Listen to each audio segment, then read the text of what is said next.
Сайн мэцхан. Би Экотелевизийн нэг өдрийн нэвтрүүлгийн зочин хөдөлмөр халамжийн үйлчлэгийн ерөнхий газрын дарга нэмд аваа байна.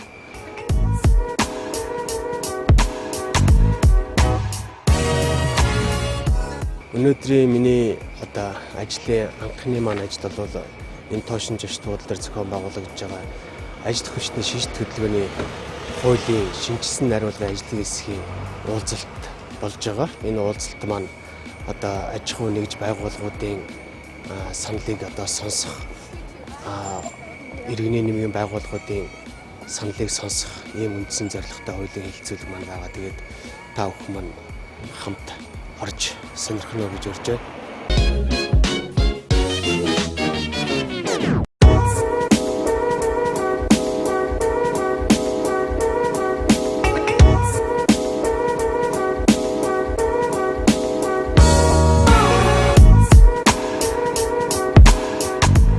За миний ажлын өдөр бол тэгэл өглөө маргаашийн ажлын хуваар маань хаана юу байна гэдэг. Жишээ нь өнөөдөр тоошин зочдууд дээр хуулийн хэлэлцүүлэг гэдэг ч юм уу.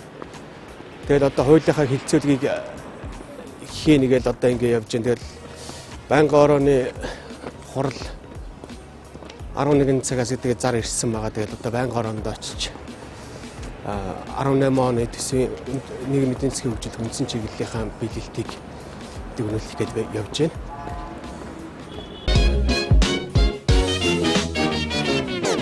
Манай хөдөлмөр халамжийн үйлчлэгээний газар бол нийгмийн халамжийн болоод нийгмийн хамгааллын чиглэлийн засгийн газрын үйл ажиллагааны хөтөлбөрийг хэрэгжүүлдэг үндсэн чиг үүрэгтэй.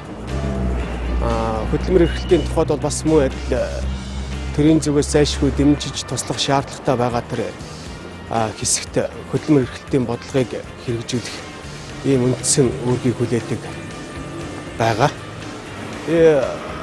Ховд аймгийн Жаргалан цуманд төрөөд Ховд аймгийн Жаргалан цуманд 10 жилийн дунд сургуулийг төгссөн. Миний ажлын гараа гэх юм бол 2002 онд их хурлын гишүүн төрийн байгуулалтын байнгын орон дарга хийжсэн дэмбэрэл даргын тусгаар ажлын гараагаа эхэлсэн.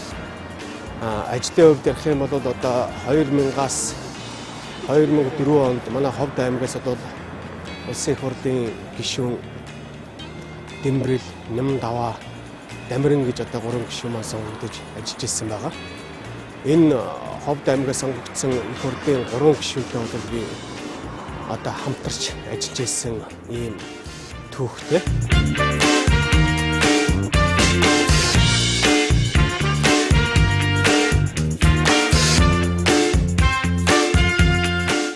Манай хөдөлмөр халамжийн үйлчлэгээний ерөнхий газрын бас хэрэгжүүлдэг нэг хууль маань бол ажил хүчний шийдэл хөдөлгөөний тухай хуулийг хэрэгжилтийг хангаж ажилладаг байгууллага.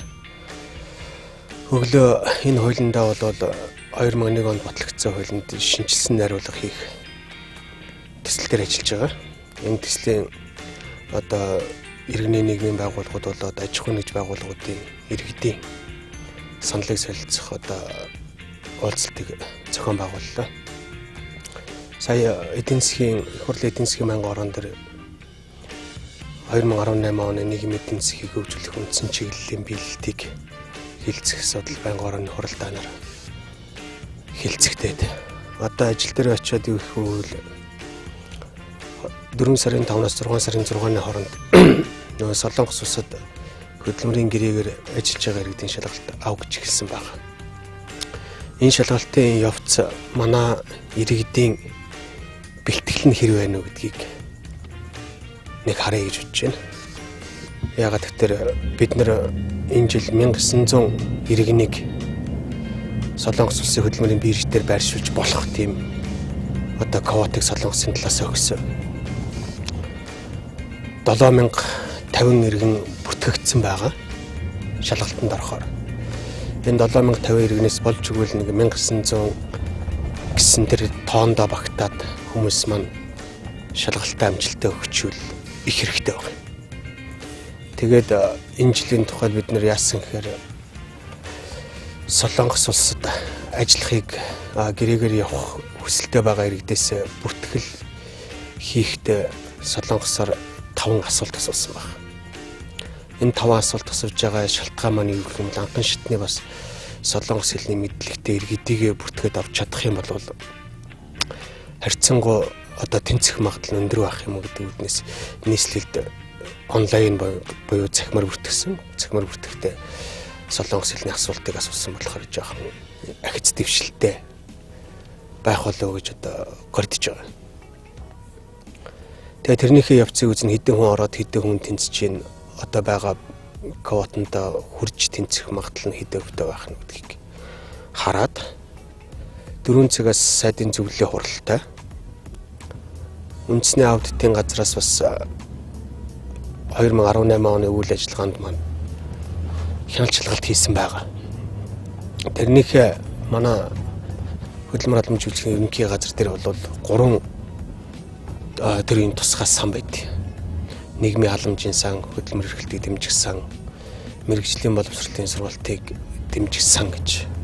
Энэ 3 бол одоо өнгөрсөн 18 онд бол манай ерөнхий газарт тайлбарлажсэн. Энэ сангуудынхаа санхүүгийн тайлангийг очиж хүлээж авах ажилтай. Манай хөдөлмөр халамжийн салбар бол Монгол улсын засгийн газраас одоо хүн амынхаа хамгийн эмзэг хэсэгт нь нийгмийн халамжийн болоод нийгмийн хамгааллын бодлогыг одоо хэрэгжүүлдэг үндсэн чиг үүрэгтэй. Дээрээс нь хөдөлмөр эрхлэлтийн бодлого гэхэд жишээ нь бид нэр хөгжлийн бэрхшээлтэй иргэдийн хөдөлмөр эрхлэлтийг дэмжих хөтөлбөрийг хэрэгжүүлдэг. Малчтын хөдөлмөр эрхлэлтийг дэмжих хөтөлбөрийг бас хэрэгжүүлж байна. Ахмад насны хөдөлмөр эрхлэлтийг дэмжих хөтөлбөр гэдэг.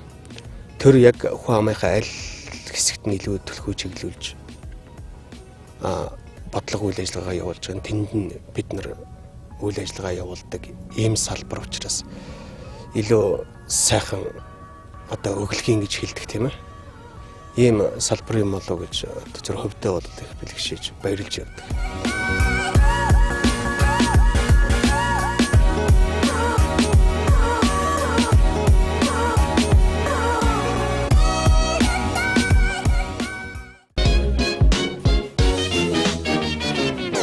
Манай хөдөлмөр халамжийн үйлчлэгээний ерөнхий газрын чиг үүрэг бол нийгмийн халамжийн, нийгмийн хамгааллын бодлогыг хэрэгжүүлдэг. Энийг нийгмийн халамжийн бодлогыг хэн хэрэгжүүлж ийнө гэх юм бол төрийн зүгээс зайлшгүй тусаж дэмжих шаардлагатай ганц бие ахмад настангууд маань байна. Хөгжлийн бэрхшээлтэй иргэд маань байна. Дээрээс нь үнэхээр одоо ажил хөдөлмөр хийж чадахгүй байгаа.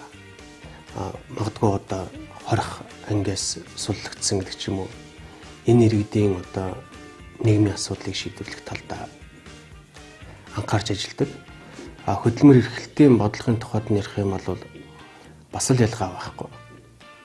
Үнэхээр ажил хөдөлмөр хийгээд өөрийнхөө амьдралыг аваад явчихсан гэсэн тийм чин хүсэл эрмэлзэлтэй ийм иргэдийг одоо дэмжиж өрхийн орлогыг нь тогтвортой байлгах тал дээр ажилдгаараа бол одоо бас их сайхан буянтай ажил гэж одоо хэлж болно.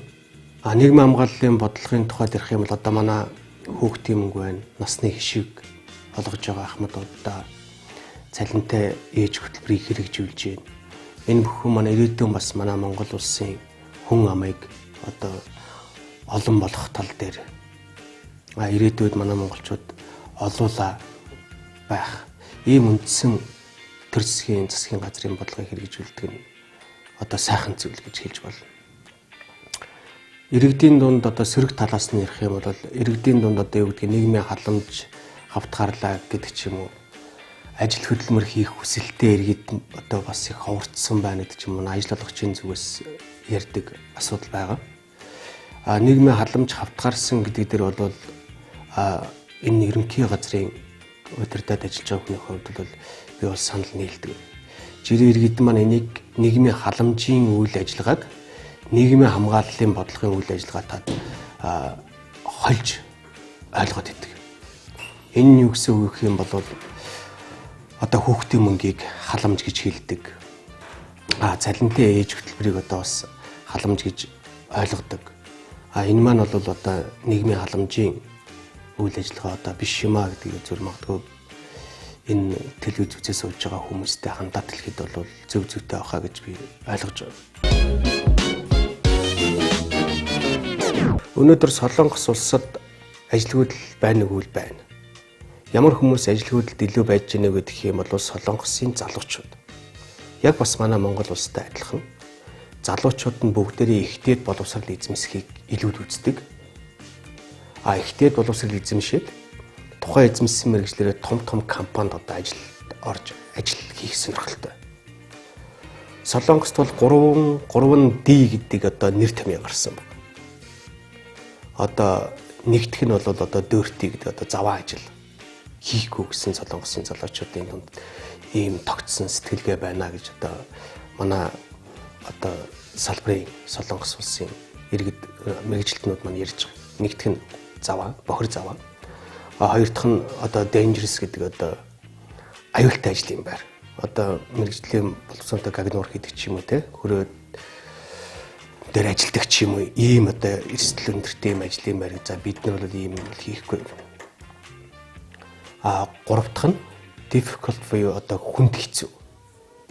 Ийм ажлын байран дээр манай энэ залуучууд одоо ажиллах сонирхолгүй болсон. Тийм учраас одоо ажилгүй байгаа Солонгос хүмүүсийг ингээд аваад үзэх юм бол их нь энэ залуучууд байна гэдэг.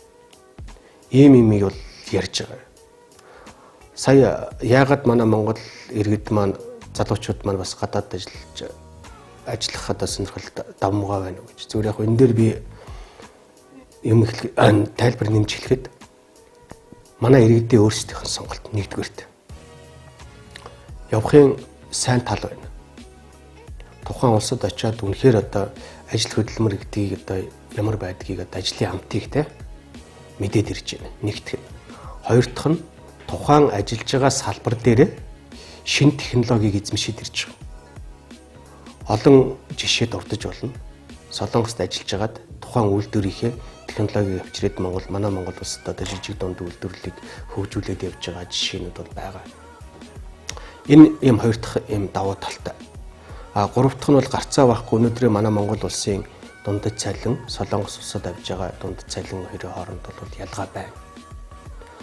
Энэ дээр Монгол улсынхаа аж ахуй нэгжүүдтэй харьцуулаад нэг тайлбар хийхэд манай энэ хөдөлмөрийн зах зээлийн одоо хөдөлмөрийн харилцаан дээр гарч байгаа нэг эрэг тал гэж би юу гэж ажиллаад байна гэхээр ихэнх томоохон аж ахуй нэгж байгууллагууд маань тухайн иргэнд ажилчдаа тогтсон цалин өгөхөөс одоо татгалзаж эхэлж байгаа. Яагаад татгалзаж эхэлж байна вэ гэхээр одоо жишээ нь би ажлын 8 цаг ажиллахдаа хэрэг бүтээмжтэй байсан.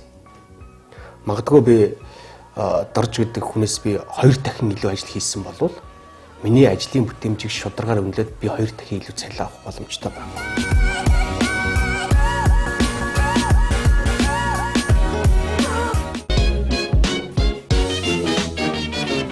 За одоо манай хөдөлмөр албаны үйлчлэгээний ерөнхий газар дээр Солонгос улсад нөгөө гэрээгээр ажиллахаар бүртгүүлсэн залуучууд маань хэлнийхээ шалгалтыг өгж байгаа.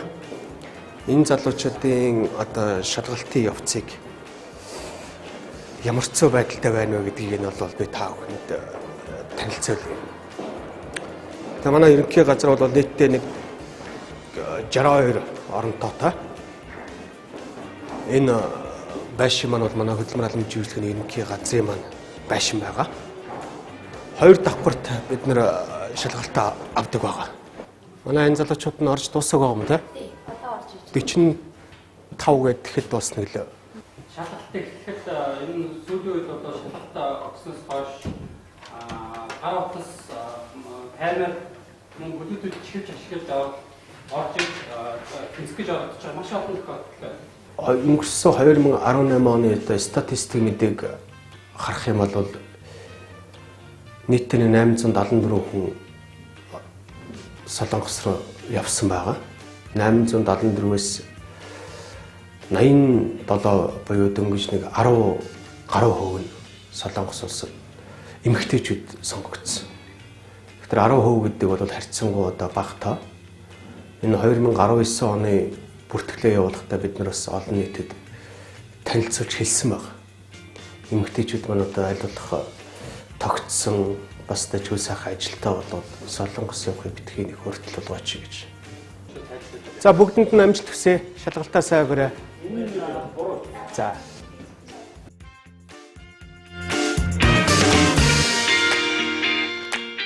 За манай хөдөлмөр халамжийн үйлчлэгийн одоо ерөнхий газрын одоо яг ойрын үед хийх гэж байгаа ажил түрүүн бас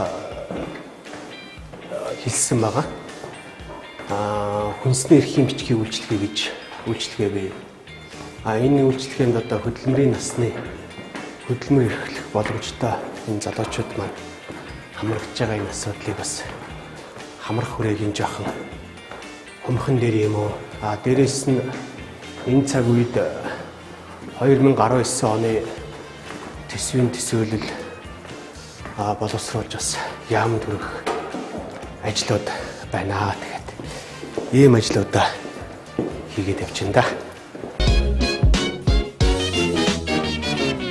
За ажил дээр ирээд хийх ёстой ажлуудаа хийгээд хэмжүүлчлээ. Одоо өдрийн цайнд орчоод үндэсний аудитын газар орж тайлангаа аавна. Дараа нь 16 цагаас сайдын зөвлөлөө хурлаа. Тэгээд тийшээ идэл явъя да.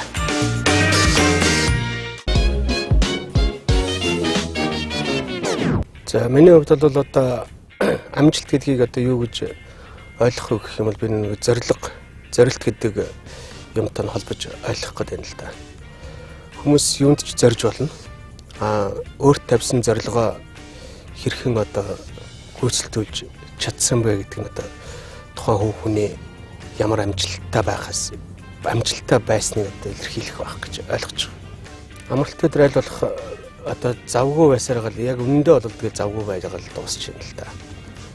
Тэгээд амралт өдрөөс ар гэртээ одоо амжуулах ажлууд байдаг. Тэгэл трийгээ хийгээл ажлын 5 хоногч маш их хурдан дуусчихдээ шүү дээ. Тэгэхээр тэгээд амралтын 2 өдөр бол тэгэл бүр л хурдан дуусах юм. Нэгд бид нар одоо юу гэдгийг эмч, эдийн засгч, эрх зүйч, хуульч гэдэг ч юм уу болоод амьдрал сайхан явна гэдгийг манай энэ ерөнхий боловсролын сургуулийн сурагчид маань энэ бодлоо болчмор юмсан гэдэг. Нэгтгэл. Хоёр дахь нь ажилтайгаа холбоод ярих юм бол манай энэ бизнес эрхэлдэг ажил олгогч нар маань залуучуудад ямар шаардлага тавьж ийнөх юм бол зөв хүмүүжлэлтэй, зөв хандлагатай байгаа ч гэж. Энийг юу гэж хэлээд байгаа гэхээр саяны хэлдэг итгэл даах чадвар. Мэдээж тухайн хүнд итгэж найдаад ажилд алгахад тэр ажлыг нь чин сэтгэлээсээ хийждэг. Ийм байх юм бол тухайн тэр залуучуудын ирээдүйн амьдрал бол үргэлж өөдөө дэшигээ байх байхаа гэж бодож байгаа. Залуу хүн мэдээж хэрэг ажил амьдрал дээр гарахад туршлага дутах юм бол байгаа. Туршлага хичнээн дутуу байсан ч тухайн одоо хүнийхээ хамт ажиллаж байгаа хүмүүсийнхээ итгэлийг алдахгүй чин сэтгэлээсээ чармаалт гаргаад ажиллаж чадах юм бол амьдрал дээрээс сурж мэдээд сайн сайхан явах энэ боломж нь бол нээлттэй гэж би хараад байна. Би бол ганцаараа юу ч хийж чадахгүй шүү дээ.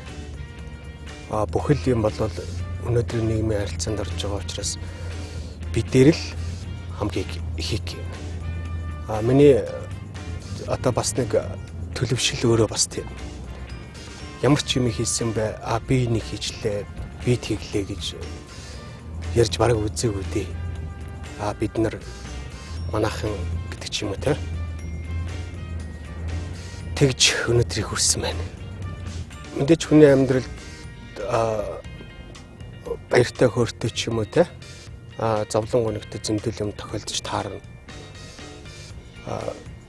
Тэрний өмнө одоо бууж өгөх бол дурггүй миний хувьд. Өнөөдөр нөхцөл байдал юм байлаа гэхэд маргааш энийг зас залруулж ч юм уу энийг даван гарч чадна гэдэгтээ бол байнга л итгэж ирж байгаа. Тэгэхгүй бол итгэл байхгүй бол тэгээд ирээдүй байхгүй шүү дээ, тийм үстэй.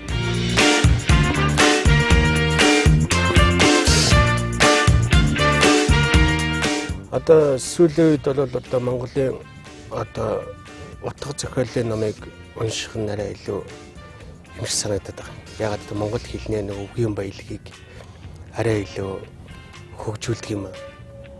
Энийг ч гэсэн бас энэ хүүхдүүдэд ч гэсэн бас уншуулах дуртай. Одоо ч юм бол гадаад хэл гэдэг ч юм уу англи хэл одоо сайн сурах хэрэгтэй гэж. Англи хэлийг хичнээн сайн сураач монгол хэлээ сайн мэдж чадахгүй бол тэр хүнийг сайн хэлтэй хүн гэж хэлэх өөрөөс л очиад шүү дээ. 8 дугаар анги төгсдөг жилээ хуульч болъё гэж одоо мэргэжлийнхэн сонголтыг хийсэн. Тэр дундаа прокурор болно гэж. 3 дугаар курст байхдаа би Сүхбаатар дүүргийн прокурорт дадлага хийсэн. Яг дадлага хийж явах явцдаа бол одоо би одоо нэг жоохон өрөвч гэдэг ч юм уу тийм хүн гэж өөрийгөө ойлгож байгаа. Гэмт хэрэгт холбогдоод ингээд явж байгаа улсууд ингээд харж яхад магадгүй нэг хормын санаандгүй үйлдэлээс болдог ч юм уу гэмт хэрэгт холбогдоод шалгагдаад явж байгаа улсуудыг одоо Монгол улсын нэрийн өмнөөс яллаад суухад бол надад бас миний энэ арын шин бол миний одоо зан характер таарахгүй юм байна гэдгийг одоо тэр дадлага хийгээд ойлгосон. Тэгээд төрийн захиргааны чиглэлээр одоо ажиллая та гэдгийг одоо 3 дугаар курстэй шийдэл төгссөн цагаас эхлээл одоо их хурлын тамган газраас ажлын гараагаа эхлээл одоо болтол явж байна. Ерөнхий боловсролын сургуулиуд төгсөөд одоо мэргэжлээ сонгох гэж байгаа хүүхдүүд би хандаад нэг юм хэлмэрх. Тэрэн зүр юу гэж хэлэх гэж байна вэ гэхээр мэргэжлээ сайн судлаач гэж. Өөрийнхөө одоо саяны хөв хүнийхээ ур чадвар зан аран шиндаа тохирсон мэргэжлийг сонгох нь цаашдын амжилт гарах сөр үндэс нь баг. Хоёрт хэлэх гэж байгаа юм маань би юу гэж хэлэх гэж байна вэ гэхээр бүгд нийтлэг цөөн хэдэн тооны мэргэжлийг сонгодог алдаа байна манад. Их зөөч эдийн засагч эмч одоо нэгтлэн бодогч гэдэг ч юм уу. Жишээ нь хөдөө аж ахуйн их сургуулийн агрономын ангид сурж байгаа оюутны тоо асар бага. Харин хөдөө аж ахуйн салбарт агрономоор одоо ажиллах хүний эрэлт хэрэгцээ бол маш өндөр байна. Яг энэ шиг шинжлэх ухааны технологийн их сургууль ч юм уу хамгийн элсэлд багтаа болчиход байгаа одоо энэ инженер техникийн ажилтан дээрээс нь одоо хөдөө аж ахуйн чиглэлийн сургуулиуд мэргэжлүүдийг илүү сонгох юм бол Монгол улсынхаа хөгжилд одоо бодиттой хөв нэмэр оруулах боломж нь нээлттэй байна уу гэж би харж байгаа. Манай газар тариалан хөдөө аж ахуйг одоо бусад улс оронтой харьцуулах юм бол хөгжлийнхээ дөнгөж эхнийхээ үе шатанд явж байгаа гэж би тэгж бол дүгнэ. Тийм учраас манайхан нийт хүнсний хэрэглээний хэдэн үе гадаадаас авч байна. Тэрийг бүгднийг нь бол манай Монгол улстай бид хүн бол тарж ургуулж ингэж болох боломжтой гэдэгт бол итгэдэг байна. Одоо бид нэр үндэсний аудитын газарт ирчээд байж байна. Энэ 2018 онд манай хөдөлмөр халамжийн үйлчлэгээний газар дээр байгаа энэ хөдөлмөр эрхлэлтийг дэмжигсэн нийгмийн халамжийн сан мэргэжлийн боловсрол сургалтыг дэмжигсэн манай ерөнхий газрын үйл ажиллагаанд хийсэн шалгалтын тайланг орсон. Тэр тайлангаа одоо гардаж авах ийм ажлаар одоо ирчээд байж байна. Тэгээд одоо би үндэсний аудитын газар орчод ирье. За баярлалаа. Түр баярлалаа.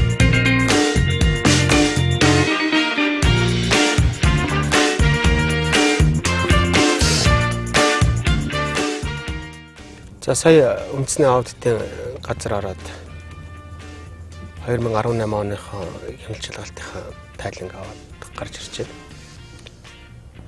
Одоо 16 цагаас сайдын зөвлөлөө хуралдаа сайдын зөвлөлөө хурлаар хэлцэх судал манай иргэдээс ирсэн өргөдөл гомдлыг одоо хэрхэн цаг хугацаанд нь шийдвэрлэж яах гэдэг асуудлыг ярина. Дээрээс нь засгийн газар их хурал ерөнхийлөгчийн зүгээс одоо гаргасан тушаал шийдвэр хууль тогтоомжийн хэрэгжилтийн талаар ийм үндсэн хоёр асуудал хэлцэхээр одоо сайдын зөвлөл 16 цагт хуралдахаар. Тэгээд одоо тийшээ явж байна да тэгээд. За одоо манай нийгмийн халамжийн чиглэлээр нийгмийн хамгааллын чиглэлээр хэрэгжүүлж байгаа юм дээр одоо жишээ нь хүнс тэжээлийн толгонд хамрагдах гэдэг одоо манайх хамрагдахгүй байна гэдэг ч юм уу. Иймэрцүүл асуудлууд голчилж ирж байгаа. Мэдээж бүх юмыг бол бид нэр хууль журмын хүрээнд бол зохицуулсан байгаа. Эннийхээ дагуу тухайн иргэнээс ирж байгаа өргөдөл хүсэлт маань одоо хууль журманд нийцэж чинээгүй юу? Дээрээс нийгмийн халамжийн үйлчлэгийн зарим төрлийн үйлчлэгэнд хамрагдахаар манай иргэд маань хүсэлт гаргасан байдаг. Тэр нь тэгээд холбогдох хууль тогтоомжтой нийцэхгүй байх тохиолдол бас цөөнгүй гарч байгаа. Тэгэхээр энэ чиглэлийнх нь эрс өргөдөл гомдолтод бид нэр зөвхөн нэг албан бичгээр хариу өгөхөөс гадна тухайн иргэдтэйгээ нүрт тулж уулзаж хууль тогтоомжийнхаа талаар дэлгэрэнгүй тайлбар мэдээлэл өгөхийг болзорж ижлдэг юм байна. Одоо иргэдийн дунд байгаад байдаг одоо манай улсын одоо халамжийн үйлчилгээх хавтгаар чинэгдэх юм уу тэгж магадгүй манай салбарыг сайн ойлгохгүй байгаа учраас тийм ойлголт байдаг баг. Энэ дээр би юу гэж хэлэх гээд байна вэ гэхээр нийгмийн халамжийн үйлчилгээний бид нар зайлшгүй дэмжиж туслах ёстой зорилттой бүлэг гэж бол тодорхойлсон байгаа. Энэ нь бол одоо өдөр тутмын үйл ажиллагаагаа бол одоо бие даан явуулах юм боломжгүй гэсэн ерөнхий энэ тодорхойлолтоор илэрхийлж болно. Энэ дээр ямар асуудал байх вэ гэх юм бол харж хандах одоо хүүхдгүү ахмад наснууд маань бас манай улсад цөөнгүй тооны байна. Энэ хүмүүс бол гарцаа авахгүй төрийн зүгээс дэмжлэг тусалцаа шаардлагатай байгаа. Дээрээс нь хөгжлийн бэрхшээлтэй иргэд маань байж байна. Энэ хөгжлийн бэрхшээлтэй иргэдийнхаа иргэдтэй үзүүлэх нийгмийн халамжийн чиглэлийн тэтгэвэр тэтгэмж олгохоос эхлээд олон төрлийн үйлчлэгээ байгаа. Энийг бол манай иргэд маань ерөнхийд нь нийгмийн халамж гэж бол ойлгож болно. Яагаад хавтгаар чинь гэж яриад байна вэ гэхээр одоо хүүхдийн мөнгө, ахмад насны шиг цалинтай ээж хөтөлбөр эднэр маань бол одоо нийгмийн хамгааллын чиглэлийг үйлчлэх байгаа. Насны гişгийг бол бид нар амжиргааны төвшинг харгалзаж ахмад наснуудад олгодог. Засгийн төрийн зүгээс тавьж байгаа ганц болцол нь 65 ба түүнээс дээш насны болцлыг хангасан ахмад настан маань насны гişг авах хэрэгтэй байдаг. Тэгэхээр нэг амжиргааны төвшин одоо боломжтой байна уу, боломж тааруу байна уу гэдгээс үл хамааран олгож байгаа гэсэн үг. Цалинтай ээж хөтөлбөрт тавьж байгаа шаардлага маань ч гэсэн бас адилхан. Нийгмийн даатгалын сангаас жирэмсний болоод амралтсны тэтгэмж авахгүй байгаа эхчүүд маань сар болгон нийгмийн халамжийн сангаас олгож байгаа тэр цалинтай ээжийн тэтгэмжд авах хэрэгтэй байдаг. Энэ дээр бол тухайн эхийн одоо өрхийн амжиргааны төвшинг нь бид нар бас харгалзаж үздэг гэсэн үг. Үнэхээр хүүхдээ хараад одоо 0-3 насны хүүхдээ хараад байж байгаа эхчүүд олгоно. Тэгэхээр нэг амжиргааны төвшингийг харгалзахгүй гэдэг бол энэ хүү амынхаа өсөлтийг тодорхой хэмжээнд дэмжиж байгаа тэрийн зүгээс авч байгаа бодлого маань хүүхдийн мөнгөний тухайд ярих юм бол улсын эдийн засгийн чадах хэр байгаагаас шалтгаалаад зарим үед боломжтой үедээ бол 100% нь бол амжиргааны төвшинг харгалзахгүй болгодог. Яг өнөөдрийн байдлаар бол 80 хүртэлх хувьд нь бол хүүхдийн мөнгийг олгож байгаа. Хүүхдийн мөнгийг олгосноор бол ямар үр дүн гарч ийн гэж одоо хэлж болох вэ гэвэл 1980 онд одоо хамгийн их хүүхэд төрсэн жил байдаг юм лээ. Одоо 1980 оны 80 мянган хүүхэд төрж исэн жилийг одоо 15, 16, 17 онтой харьцуулж үзэх юм бол 79 мянга, 77 мянга, 75 мянган хүүхэд төрж байгаа нь бол бас энэ одоо хүү амаа өсгөх, хүү ам зүйн бодлогыг дэмжсэн бодлогын маань үр дүн гэж бол би харж байгаа.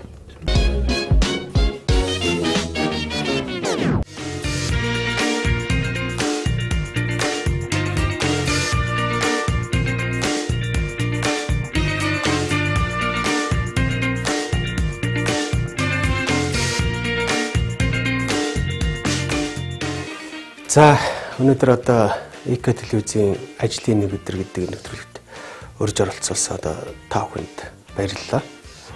Өглөө хуулийн хэлэлцүүлгээс эхлүүлээд миний ажлын нэг өдөр маань сая сайдын зөвлөлөө хурал болж дуусснаар ажлын маань цаг энэ хүрээд өндөрлж байна. Тэгээд натаа хамтаас нэг өдрийг хамт байж энэ сайхан нэвтрүүлэгт орж оролцуулсан та бүхэндээ баярлалаа. Тэгээд бүгдэнд нь ажлын амжилт сайн сайхныг хүсье.